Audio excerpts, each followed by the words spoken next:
The most important question of this particular chapter, concurrent audit.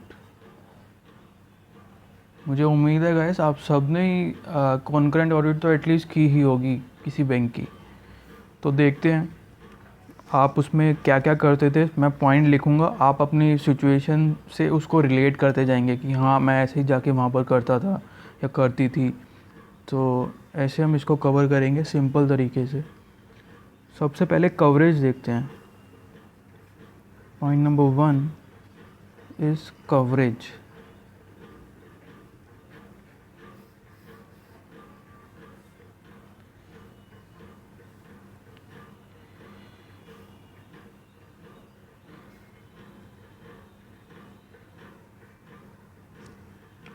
The departments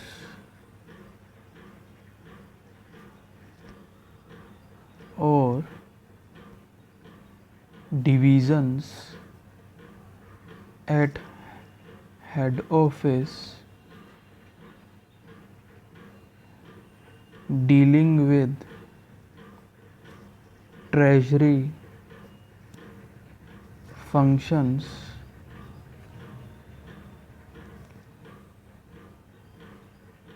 including all other branches also who engage in such business are subjected to concurrent audit.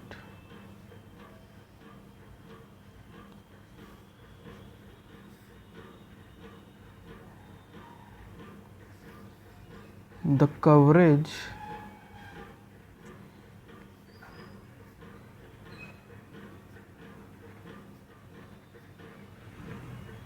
of branches should ensure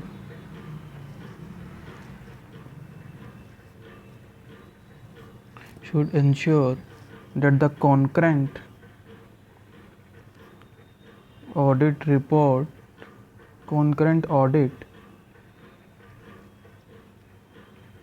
covers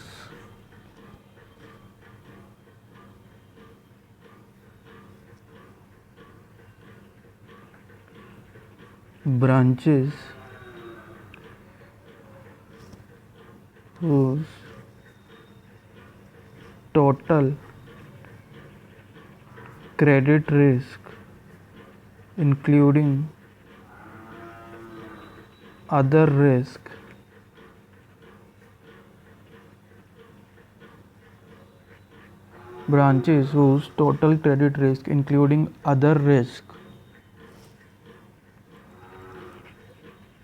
aggregate at least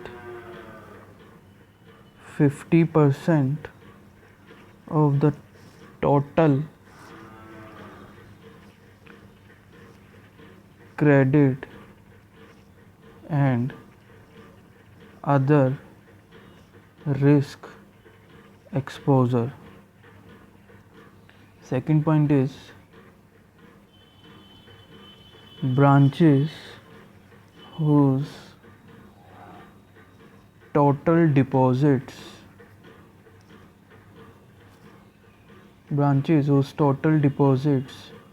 at least 50% of the total credit and other risk exposure. तो ये देखा, अब इसको cover कैसे करना है वो देखेंगे।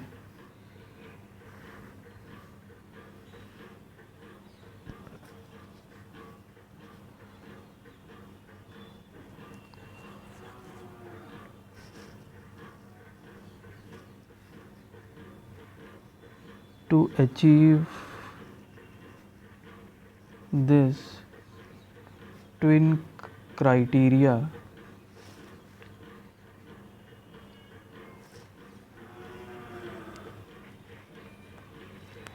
branches may be listed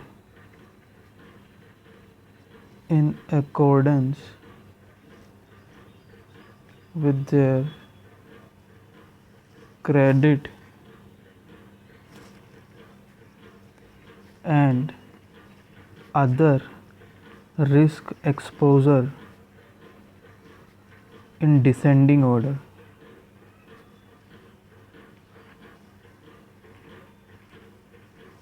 And other risk exposure in descending order. If it not comes to 50%,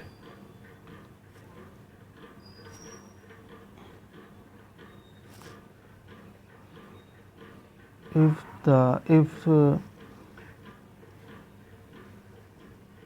deposits of these branches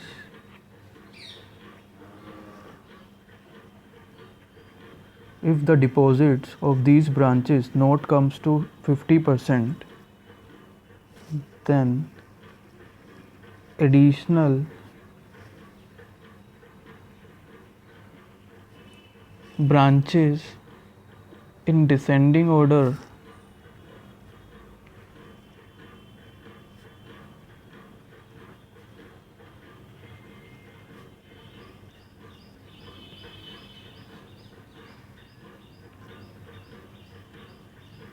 of deposits added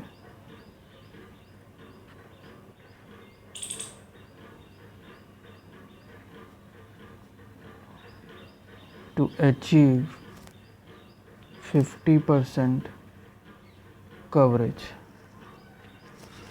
तो ये गाइस कवरेज देखा. कवरेज में सबसे पहला पॉइंट हमने देखा कि जहाँ पे ट्रेजरी फंक्शंस की डीलिंग होती है. ट्रेजरी फंक्शंस मींस गाइस कि इन्वेस्टमेंट करी, इन्वेस्टमेंट सेल करी, इन्वेस्टमेंट परचेज, इन्वेस्टमेंट सेल, तो इसको हम ट्रेजरी बोलते हैं. तो वो सारी जगह या तो वो हेड ऑफिस पे कोई अगर डिपार्टमेंट है उसकी कॉन्करेंट ऑडिट होगी, या फिर कोई भी ब्रांच जो है अगर ट्रेजरी फंक्शंस कर रही है तो उसकी कॉन्करेंट ऑडिट होगी बिना किसी कंडीशन के. अब ये तो बिना विदाउट एनी कंडीशन.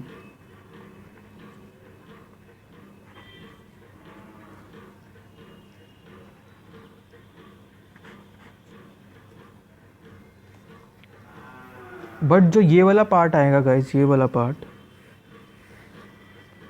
ये विद कंडीशन है. कंडीशन क्या है इसमें कि जो टोटल हमें सबसे पहले हमें इसमें दो चीज़ें दिमाग में रखनी है. वो क्या है कि जो टोटल हमारे को जो कवर करनी है ब्रांचेस, वो ऐसी ब्रांचेस कवर करनी है कि उन सब का ब्रांचेस को जब हम मिला दें गाइस, जब उन सब ब्रांचेस को हम मिला दें, ज्वाइन कर दें आपस में, तो उनका टोटल जो क्रेडिट रिस्क या कोई अदर रिस्क, वो जितना बैंक का टोटल रिस्क है उससे कम से कम 50% होना चाहिए उन सब ब्रांचेस का. उन सब ब्रांचेस को मिलाकर उनका जो क्रेडिट एक्सपोजर है वो 50% होना चाहिए as compare to the total credit risk. फिर सेकंड चीज़ क्या बोलता है कि वो सब पर्टिकुलर्स को जब हम मिला देंगे तो उनका जो टोटल एग्रीगेट डिपॉजिट्स का एक्सपोजर है वो 50% होना चाहिए as compare to our total deposits of the bank. फिर उसने आगे क्या बताया गाइस कि इस क्राइटेरिया को अचीव करने के लिए फर्स्ट प्रेफरेंस हम देंगे, फर्स्ट प्रेफरेंस हम देंगे ऐसी ब्रांचेस को जिनका क्रेडिट एक्सपोजर ज़्यादा है. फिर उस ब्रांचेस को जिसका उससे कम है, यानी कि डिसेंडिंग ऑर्डर में हम लेकर चलेंगे. हम सब उन ब्रांचेस को कंबाइन कर देंगे जहाँ पर अपना बैंक का टोटल जो क्रेडिट है वो 50% मीट कर जाएगा. फिर उसके बाद देखेंगे कि जो ब्रांचेस हमने फर्स्ट प्रेफरेंस यानी कि रिस्क को देकर सिलेक्ट करी हैं, उन पर्टिकुलर ब्रांचेस को अगर हम एग्रीगेट उनके डिपॉजिट्स एग्रीगेट करते हैं तो वो भी 50% होने चाहिए. Because we have to meet our twin criteria guys. These are दोनों both twin criteria. So we have to meet this twin criteria. To meet this if we find any deficiency in the deposits of the branches as we have selected in our first priority basis on the basis of the credit risk, if the note comes to 50%, then we have to add additional branches to cover our 50% coverage. तो that's it guide, ये coverage है. अभी coverage में एक दो छोटे छोटे point और आएंगे, वो भी यहीं पर ऐड कर लेते हैं.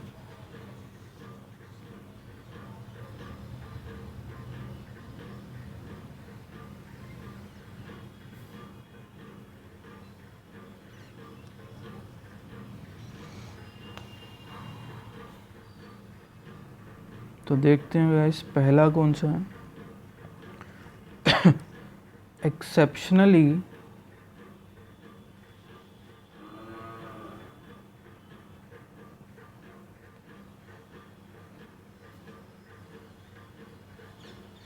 Large branches. दूसरा क्या है, special branches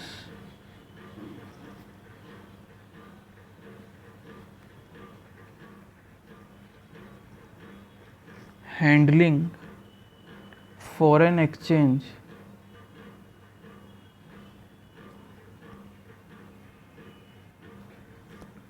business. Third is branches rated as poor और very poor. तो ये 3 पॉइंट्स एडिशनल हैं इसके अलावा. बट मेन जो आपका जो अगर एक क्वेश्चन आता है तो ऐसा कौन सा पॉइंट इसमें होगा जिसको लिखे बिना आपको मार्क्स नहीं मिलेंगे, तो वो ये वाला पॉइंट होगा. ठीक है गाइस, चलते हैं आगे.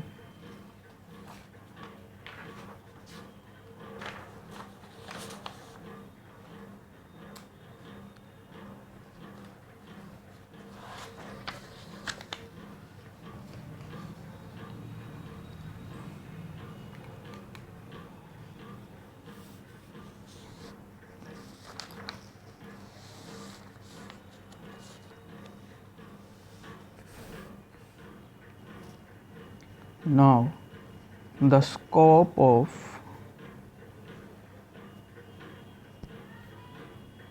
concurrent audit. अब गाइस स्कोप देखते हैं कि इंटरनल ऑडिट का क्या स्कोप है.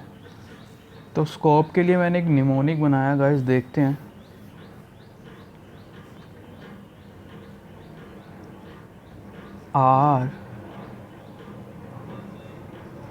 RSVNP.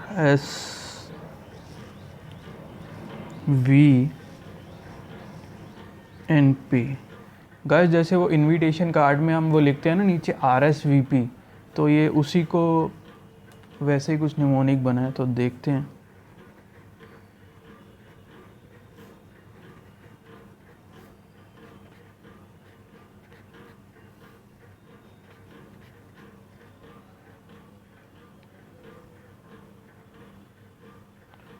सबसे पहले गाइस हम ट्राई करते हैं कि V को कंप्लीट करें.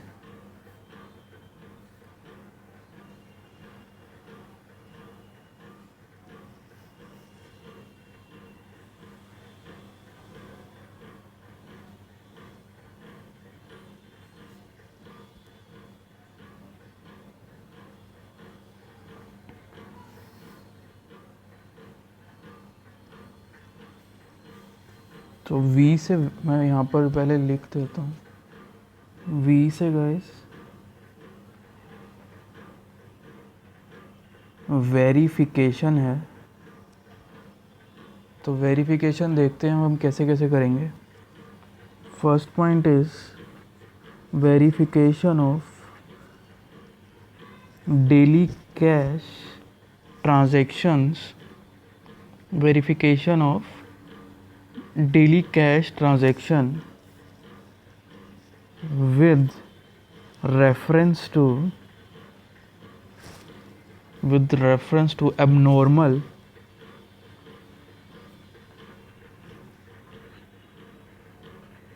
receipts and payment. तो गाइस ये फर्स्ट पॉइंट हो गया. सेकंड पॉइंट देखते हैं। वेरिफिकेशन का फर्स्ट पॉइंट हुआ verification of daily cash transactions with reference to sorry. Second point is verification of documentation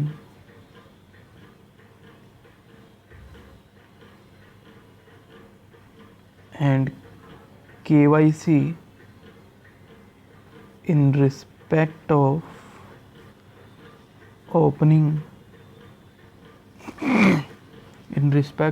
opening of accounts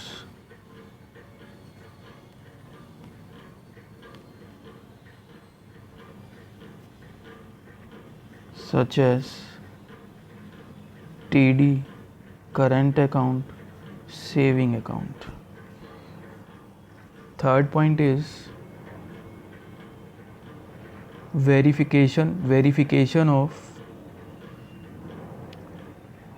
documentation and sanctioning of loan and advances. Fourth point is verification of returns, statements, calculation of capital adequacy ratio.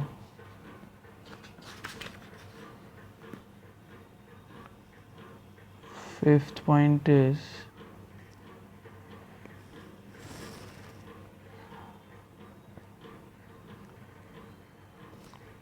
verification of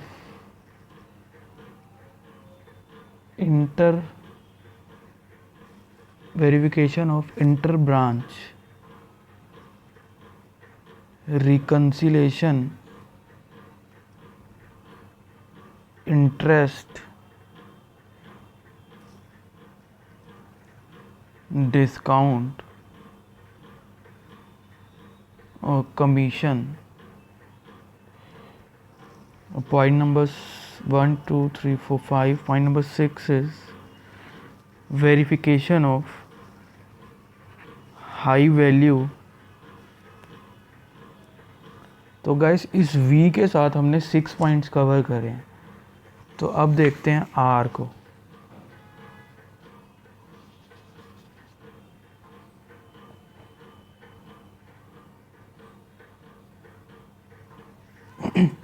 are में सबसे पहला आएगा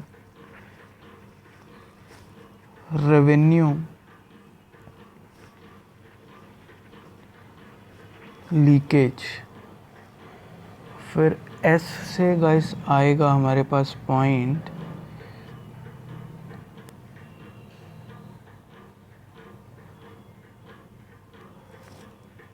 procedure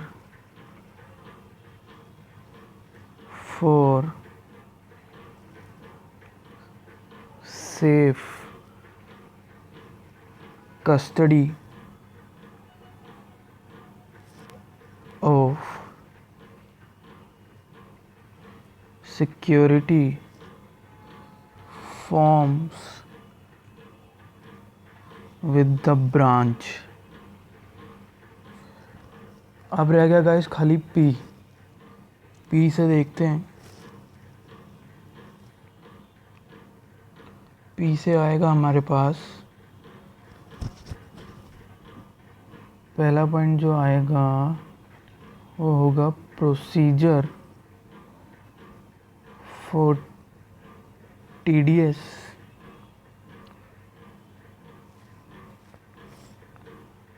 और